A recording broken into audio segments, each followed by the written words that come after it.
ఈరోజు నేను మీకు చెప్పబోయే స్టోరీ అధికార దర్పానికి ఒక సామాన్యుడి ఆవేదన భరిత పోరాటానికి మధ్య జరిగిన ఒక న్యాయ పోరాటంలో గెలుపు ఎవరిది? ఎప్పటికైనా గెలిచేది అధికార దర్పమా, అధికార బలమా, లేక ఒక సామాన్యుడి ఆవేదనలో ఉన్న సత్యమా అనేది తెలుసుకోవాలంటే ఈ వీడియో మీరు తప్పకుండా చూడాల్సిందే. మనం సాధారణంగా అనుకుంటూ ఉంటాం, సమాజంలో సామాన్యుడికి బలం, డబ్బు బలం ఉంటే తప్ప అతనికి న్యాయం జరగదని. కానీ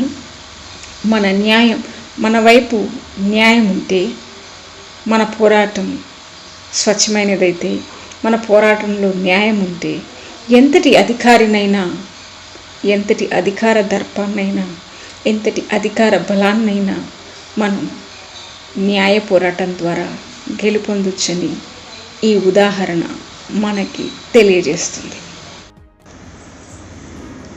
హలో, నమస్కారం. ఈరోజు ఈ వీడియోలో నేను మీకు చెప్పబోతున్న విషయం ఏంటంటే, ఒక సామాన్యుడు ప్రభుత్వంలో తనకి జరుగుతున్న అన్యాయానికి వ్యతిరేకంగా చేసిన ఒక న్యాయ పోరాటం గురించి. అంతేకాదు, న్యాయ వ్యవస్థ యొక్క అధికారాన్ని, స్వయం ప్రపత్తిని సైతం లెక్క చేయని కార్యనిర్వాహక సంస్థల మరియు ప్రభుత్వ పెద్దల అధికార దర్పానికి అద్దం పట్టే ఒక కేసు గురించి.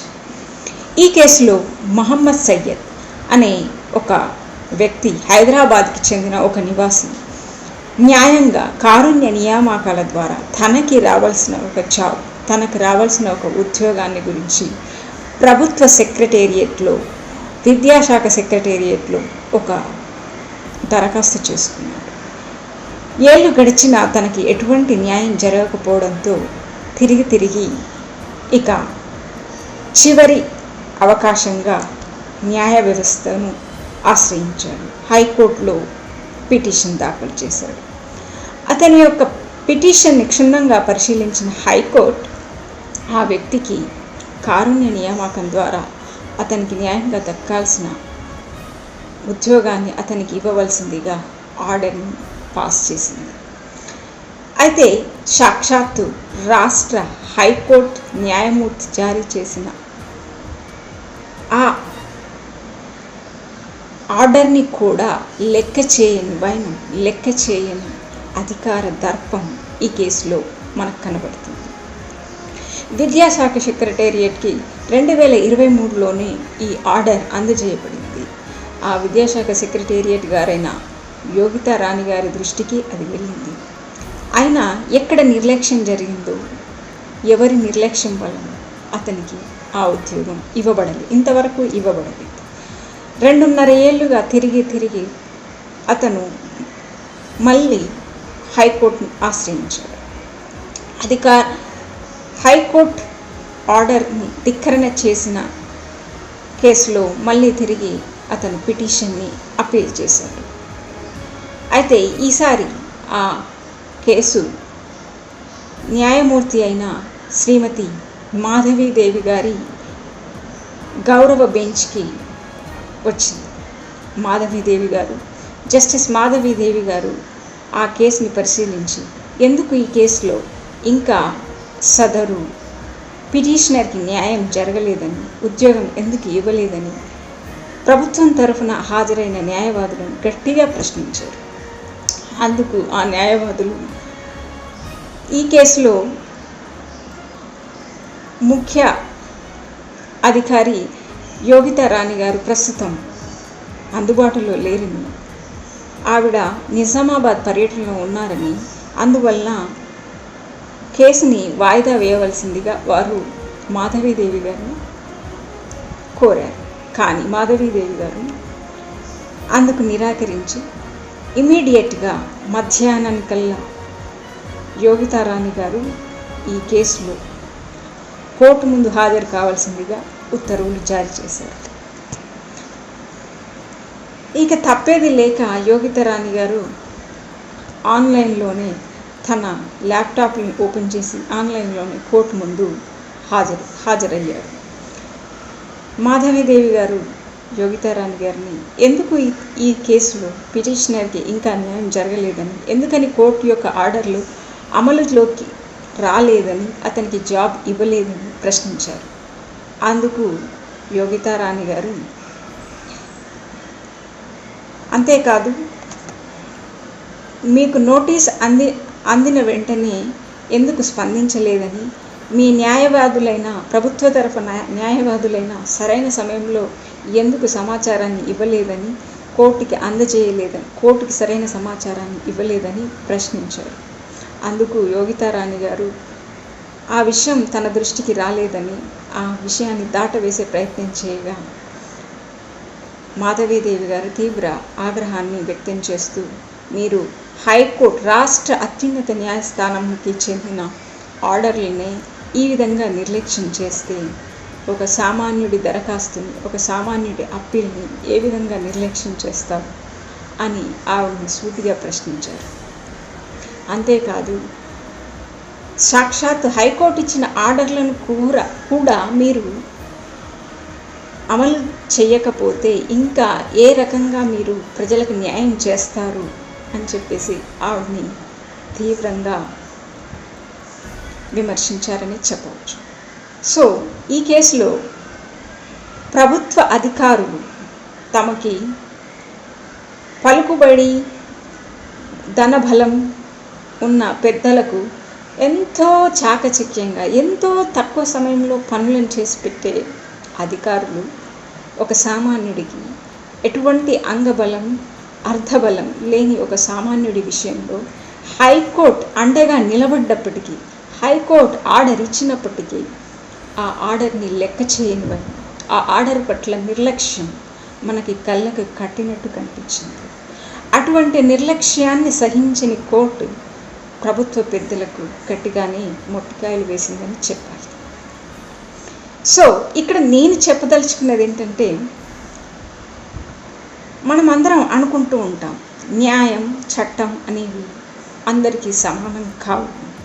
కానీ మన పోరాటంలో సత్యం ఉంటే, మన గుండెల్లో ధైర్యం ఉంటే, పోరాడే సత్వం ఉంటే మనకి అందాల్సిన న్యాయం ఎప్పటికైనా అందుతుంది. జరగవలసిన న్యాయం ఎదుర్కొంటూ మన దగ్గరికి వస్తుంది అని ఈ కేసు ఒక ఉదాహరణగా తీసుకోవచ్చు. ఎప్పటికీ కూడా చట్టాల పట్ల, న్యాయ వ్యవస్థ పట్ల నమ్మకాన్ని కోల్పోవద్దని ఈ కేసు ఒక ఉదాహరణగా మనం తీసుకోవచ్చు.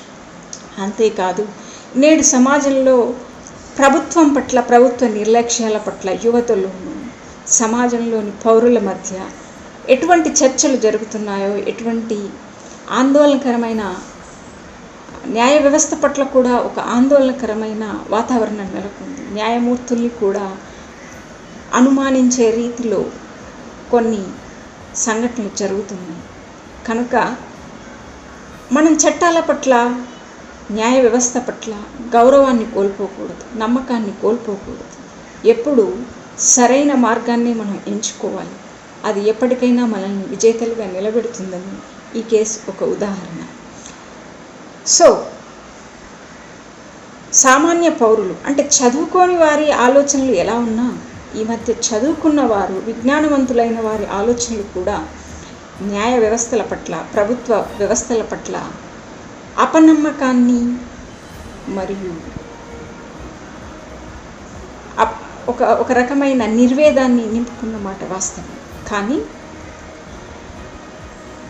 ఎప్పటికైనా ప్రజాస్వామ్య వ్యవస్థలే విజయం సాధిస్తాయి. ప్రజాస్వామ్య వ్యవస్థల పట్ల నమ్మకమే మన సమాజాన్ని కానీ, మన ప్రజాస్వామ్యాన్ని కానీ, మన దేశ రాజ్యాంగాన్ని కానీ, మన పౌరసత్వాన్ని కానీ అత్యున్నత స్థాయిలో నిలబెడుతుంది. అందువల్ల మనం పౌరులుగా ఎప్పటికీ ప్రభుత్వ వ్యవస్థల పట్ల, న్యాయ వ్యవస్థ పట్ల నమ్మకాన్ని కోల్పోకూడదు. మనకు కావాల్సింది కేవలం పోరాట పటిమ మాత్రమే. న్యాయంగా మనకు దక్కవలసిన దానికోసం, చట్టబద్ధంగా మనకు అందవలసిన ఫలాల కోసం మనం నిరంతరం పోరాటం చేస్తూ మన వ్యవస్థ పట్ల నమ్మకాన్ని భావితరాలకు మిగిల్చాల్సింది, భావితరాలకు నింపవలసింది. ఇది మన బాధ్యత పౌరులుగా మరియు చదువుకున్న వారిగా. కనుక ఈ సందర్భంగా ఈ కేసులో న్యాయమూర్తి అయిన జస్టిస్ టి మాధవీదేవి గారి గురించి మనం ప్రత్యేకంగా చెప్పుకోవాల్సిన అవసరం ఎంతైనా ఉంది. మనందరికీ తెలుసు, ఈనాడు న్యాయ వ్యవస్థలో కోర్టులలో, రకరకాల కోర్టులలో, సుప్రీంకోర్టులో, హైకోర్టులో, జిల్లా కోర్టులో, సెషన్ కోర్టులో, రకరకాల కోర్టులలో ఎన్నో కేసులు పెండింగ్లో ఉన్నాయి. కానీ న్యాయ వ్యవస్థ యొక్క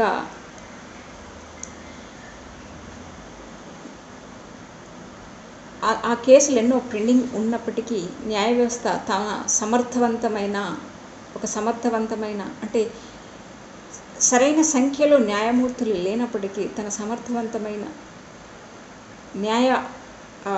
న్యాయాన్ని అందించడంలో ఏమాత్రం వెనుకబడి లేదని చెప్పడానికి జస్టిస్ మాధవీదేవి గారు ఒక నిదర్శనమని చెప్పవచ్చు.